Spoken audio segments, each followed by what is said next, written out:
오늘은 개역성경에서 삭제되거나 변개되거나 오역된 중요한 부분들을 살펴보도록 하겠습니다. 먼저 창세기 1장 28절입니다. 하나님께서 그들에게 복을 주시고 하나님께서 그들에게 말씀하시기를 다산하고 번성하며 땅을 다시 채우고 그것을 정복하라. 그리고 바다의 고기와 공중의 새와 땅 위에서 움직이는 모든 생물을 다스리라 하시니라.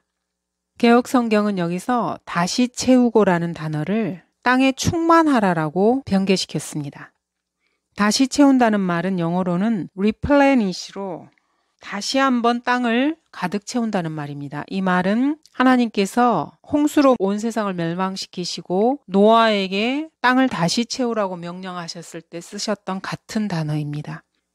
즉 아담과 이브를 창조하시기 전에 이 우주와 지구에는 또 다른 생물체들이 가득 차 있었는데 그들을 물로 멸망시키고 다시 한번 아담과 이브에게 땅을 다시 채우라고 명령하시는 것입니다. 아주 중요한 구절입니다. 이렇게 중요한 구절을 임의대로 바꿈으로써 하나님께서 의도하신 재창조에 관한 아주 중요한 교리를 망가뜨리고 사람들이 알 수 없게 한 것입니다. 다음은 창세기 6장 4절입니다. 그 당시에 땅에는 거인들이 있었고 그 후에도 있었으니 즉 하나님의 아들들이 사람의 딸들에게 들어와 그녀들이 그들에게 자식들을 낳았을 때며 그들은 옛날의 용사들로 유명한 사람들이 되었더라. 여기서 거인들을 개역성경에서는 네피림이라고 음역하고 있습니다. 네피림이라는 히브리어 단어를 번역하지 않고 그 단어의 음을 그대로 써서 네피림이라고 쓰고 있습니다. 이 거인들은 단순한 키가 큰 사람들이 아니고 하늘에 있는 하나님의 아들들, 즉 천사들이 땅으로 내려와서 사람의 딸들과 결혼함으로써 낳은 자식들입니다. 하나님이 처음에 창조하신 창조의 질서를 어지럽히고 천사가 사람의 딸들과 결혼함으로써 생긴 돌연변이 같은 존재들입니다. 이러한 돌연변이들은 대환란 때 다시 한번 이 땅에 나타날 것이고 창세기에서뿐만 아니고 팔레스타인 지역에서도 지속적으로 있었던 존재들입니다. 다윗이 죽였던 골리앗 역시 이 거인들 중에 하나였습니다. 이 중요한 사실을 가리기 위해서 거인들을 네피림이라고 음역한 것입니다. 다음은 창세기 22장 8절입니다. 아브라함이 말하기를 내 아들아 하나님께서 자신을 번제에 쓸 어린 양으로 마련하실 것이라 하고 두 사람이 함께 가더라. 하나님께서 자신을 번제에 쓸 양으로 마련하실 것이라는 이 말씀을 개역성경에서는 하나님이 자기를 위하여 친히 준비하시리라로 변개시켰습니다. 하나님께서 자기 자신을 번제에 쓸 양으로 마련하실 것이라는 것이 맞습니다. 하나님 자신이 희생양이 되신다는 말씀입니다. 이 부분은 예수 그리스도께서 바로 하나님 자신이며 하나님 자신이 스스로를 번제에 쓸 어린 양으로 내어놓으신다는 너무나 중요한 구절입니다. 이 구절을 하나님이 자기를 위해서 친히 준비하신다라고 바꿈으로써 예수 그리스도의 십자가 사건과 그분이 바로 하나님이신 것을 가리고 있습니다. 다음은 출애굽기 3장 14절입니다. 하나님께서 모세에게 말씀하시기를 나는 곧 나니라 하시고 모세가 하나님께 하나님의 이름을 물었을 때 하나님께서는 나는 곧 나니라라고 말씀하셨습니다. I am that I am, 즉 I am입니다. I am, 하나님의 이름입니다. 이것을 개역성경은 나는 스스로 있는 자니라라고 변개시켰습니다. 다음은 출애굽기 34장 7절입니다. 자비를 수천 대까지 간직하며 죄악과 허물과 죄를 용서하나 범법자가 결코 깨끗하게 되지는 아니하리니 그 조상들의 죄악을 그 자손들과 그 자손들의 자손들 3, 4대까지 미치게 하느니라 하시니라. 죄악이 결코 깨끗게 되지는 아니하리라. 이 말씀을 형벌받을 자는 결단코 면제하지 않고로 변개시켰습니다. 이 구절은 구약 성경 전체에서 신약과 구약의 구원의 차이점을 정확하게 말씀하고 계시는 아주 중요한 구절입니다. 하나님께서는 구약 성도들의 죄를 용서하셨지만 그들의 죄를 결코 완전히 깨끗하게 하시거나 없애지는 아니하셨습니다. 아브라함이나 이삭, 야곱, 요셉, 구약의 성도들은 결코 깨끗하게 되지 않았습니다. 그들의 죄들은 결코 제거되지 않았고 단지 용서되었을 뿐입니다. 다음은 민수기 33장 52절입니다. 그 땅 거민을 너희 앞에서 다 몰아내고 그들의 모든 그림들을 파괴하고 모든 부어 만든 형상들을 다 파괴하며 산당들을 다 뽑아낼 것이며. 여기서 하나님께서는 모든 그림들을 파괴하라고 명령하고 계십니다. 그런데 개역 성경에서는 그 부분을 색인 석상이라고 변개시켰습니다. 여기서 이 그림들은 pictures입니다. 하나님께서는 모든 그림들을 다 파괴하라고 명령하고 계십니다. 여기서는 현 시대의 텔레비전의 치명성을 언급하고 계십니다. 픽션은 영화라는 뜻이기도 합니다. 이 땅 위에서의 인간의 죽음은 무언가를 바라봄으로써 시작되었습니다. 요즘 디지털 시대에는 어디를 가든지 사람들이 그림을 보고 있습니다. 영화를 보고 드라마를 보고 핸드폰에서 눈을 떼지 못합니다. 죽음을 바라보고 있는 것입니다. 그래서 하나님께서는 이미 BC 1452년에 그림들을 파괴하실 것을 명령하셨습니다. 이 그림들의 치명성을 알고 계셨기 때문입니다. 마귀는 이 부분을 석상이라고 변개시켜서 이 진리를 희석시키고 있습니다.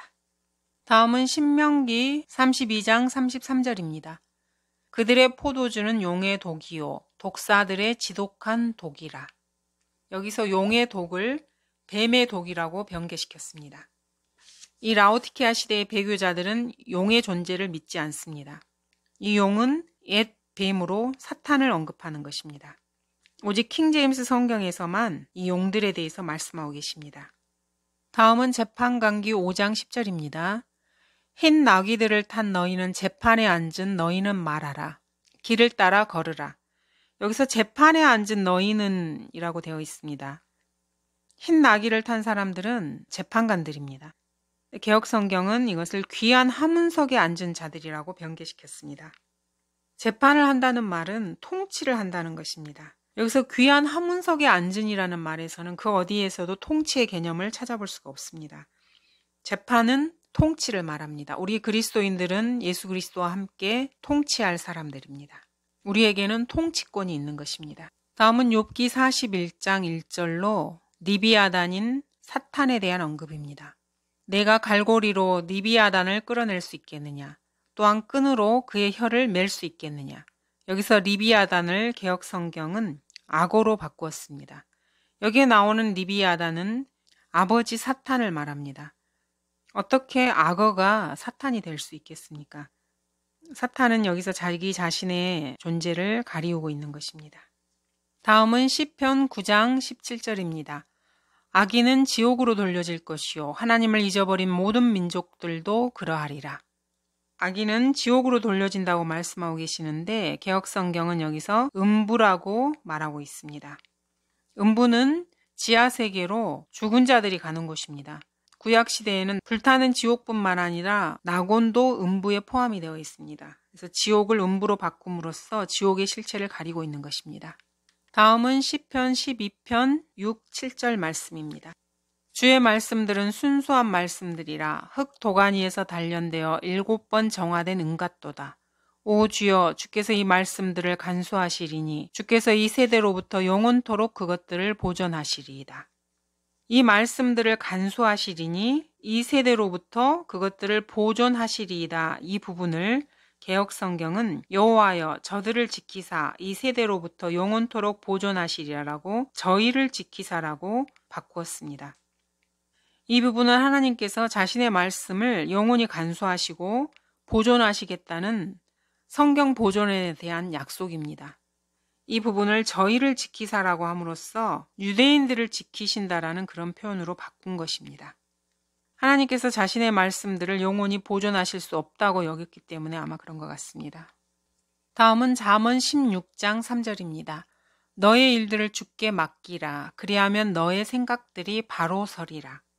너의 생각들이 바로 서리라. 이 부분을 너의 경영하는 것이 이루리라로 개역성경은 변개시켰습니다.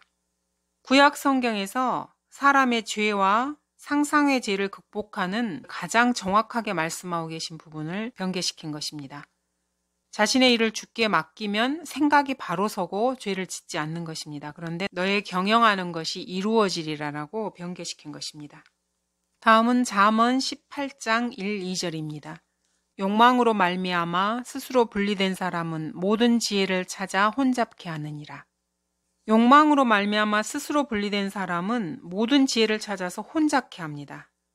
지혜를 발견하면 그것을 가지고 자신의 육신의 생각을 섞어서 엉망진창을 만드는 것입니다. 그런데 개역 성경은 여기에서 지혜를 배척한다라고 변개시켰습니다. 무리에게서 스스로 나뉘는 자는 자기 소욕을 따르는 자라. 온갖 참 지혜를 배척한다라고 변개시킨 것입니다. 욕망을 가진 사람은 역시 진리를 찾고 싶어 합니다. 그런데 이들은 진리를 찾으면 그 진리를 자신의 생각과 세상의 온갖 더러운 것들과 섞어서 혼란스럽게 만들어버리는 것입니다. 카톨릭이나 개신교나 목사나 신부들이 하는 일이 바로 이런 일입니다. 눈꽃만한 진리를 찾아서 그것을 혼란케 해서 사람들이 진리를 찾지 못하게 만들어버리는 것입니다. 사탄이 하는 일이 바로 이 일입니다. 다음은 잠언 20장 6절입니다. 많은 사람들은 각기 자신의 선함을 선언하나 누가 신실한 사람을 만날 수 있으리요. 자신의 선함을 사람들은 선언합니다. 개역성경은 여기서 자기의 인자함을 자랑한다라고 바꿨습니다. 세상 사람들은 자신이 죄인인 것도 제대로 알지 못하고 자신이 선하다고 생각을 합니다. 그리고 자신이 선하다고 선언하는 것입니다. 자신이 선하다고 말하는 것은 하나님을 거짓말쟁이로 만드는 것입니다. 여기서는 인자함이라고 바꿈으로써 문제의 본질을 흐리고 있습니다. 다음은 전도서 10장 10절입니다. 쇠가 무딘데도 나를 갈지 않으면 그는 더 힘을 써야만 하나 지혜는 지도하기에 유익하니라. 개역성경은 여기서 지혜는 성공하기에 유익하니라고 변개시켰습니다. 이들은 지혜를 이용해서 자신의 성공을 이루고자 하는 것 같습니다. 다음은 이사야서 9장 3절입니다. 주께서 그 민족을 번성케 하셨으나 그 즐거움은 늘리지 아니하셨나이다. 하나님께서는 이스라엘 민족을 번성케 하셨지만 즐거움은 늘리지 아니하셨습니다. 근데 개역성경은 여기서 그 즐거움을 더하게 하셨으므로 라고 완전히 반대의 번역을 해놓고 있습니다. 낫을 생략한 것입니다. 다음은 이사야서 14장 13절 14절 말씀입니다. 이는 내가 내 마음속에 말하기를 내가 하늘에 올라가서 내가 내 보좌를 하나님의 별들보다 높일 것이요 내가 또한 북편에 있는 회중의 산 위에 앉으리라. 내가 구름들의 높은 곳들 위로 올라가 내가 지극히 높으신 분같이 되리라 하였음이라. 여기서 내가 또한 북편에 있는 회중의 산 위에 앉으리라를 개역성경은 내가 북국 지폐의 산 위에 좌정하리라로 변개시켰습니다. 북편은 하나님께서 계신 장소이고 새 예루살렘이 그곳에서 나타나게 될 것입니다. 그런데 바로 사탄은 이 자리를 탈취하려고 했던 것입니다. 북극이 아니고 북편입니다. 다음은 다니엘서 8장 25절입니다. 그의 지혜를 통하여 그가 자기 손에 기술을 늘려서 자기 마음속에 자신을 높이고 평화로 많은 것을 멸하리라. 그는 또한 통치자들 중에 통치자를 대적하여 설 것이나 그가 사람의 손에 의하지 않고 부서지게 되리라. 적그리스도는 대환란 때 평화로 많은 것을 멸하게 될 것입니다. 적그리스도의 후예들인 현 시대에도 평화를 말하는 많은 사람들이 있습니다. 가톨릭의 교황은 말할 것도 없고요. 이들은 늘 입에 평화를 달고 삽니다. 이는 이들 안에 적그리스도의 영이 역사한다는 중요한 표가 됩니다. 근데 개역성경은 이 평화로 많은 것을 멸하리라는 이 말씀을 평화한 때에 많은 무리를 멸한다라고 변개시켰습니다. 평화 시에 누군가를 멸한다라고 완전히 의미를 바꾼 것입니다. 적그리스도는 평화를 가지고 이 땅에 올 것입니다. 다음은 미카서 5장 2절입니다. 그러나 너 베들레헴 에프라타야 내가 비록 유다의 수천 가운데 작을지라도 이스라엘을 통치할 자가 너로부터 내게로 나오리라. 그의 나오심은 예로부터요 영원부터였느니라. 이 구절은 베들레헴에서 예수 그리스도께서 탄생하신다는 예언입니다. 그리고 그 메시아가 바로 하나님이심을 말하고 있습니다. 즉, 이 메시아의 기원은 영원이라는 것입니다. 그래서 하나님께서 메시아로 이 땅에 오신다는 그 구절입니다. 이 구절을 개역성경에서는 그의 근본은 상고의 태초엔이라고 변개시켰습니다.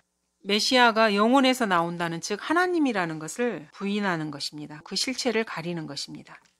스가랴 11장 17절입니다. 양떼를 버려둔 우상 목자에게 화 있으리라. 칼이 그의 팔과 그의 오른눈에 임하리니 그의 팔은 바싹 마르고 그의 오른눈은 완전히 어둡게 되리라. 여기서 우상목자를 개역성경은 못된 목자여라고 변개시켰습니다. 여기서 우상목자라는 것은 적그리스도를 말하는 것입니다. 사탄의 실체를 은폐시키는 것입니다. 멸망의 아들 적그리스도가 목자, 즉 우상목자로 나타날 것입니다. 다음은 말라키 1장 3절입니다. 에서는 미워하였으며 그의 산들과 그의 기업을 광야의 용들을 위하여 황폐하게 두었느니라. 여기에서 용들을 개역성경은 실랑으로 변개시켰습니다. 이사야 13장 21절에서도 올빼미들이 거기에 살며 사티로스가 거기서 춤을 추리라 해서 사티로스를 들량으로 변개시켰습니다.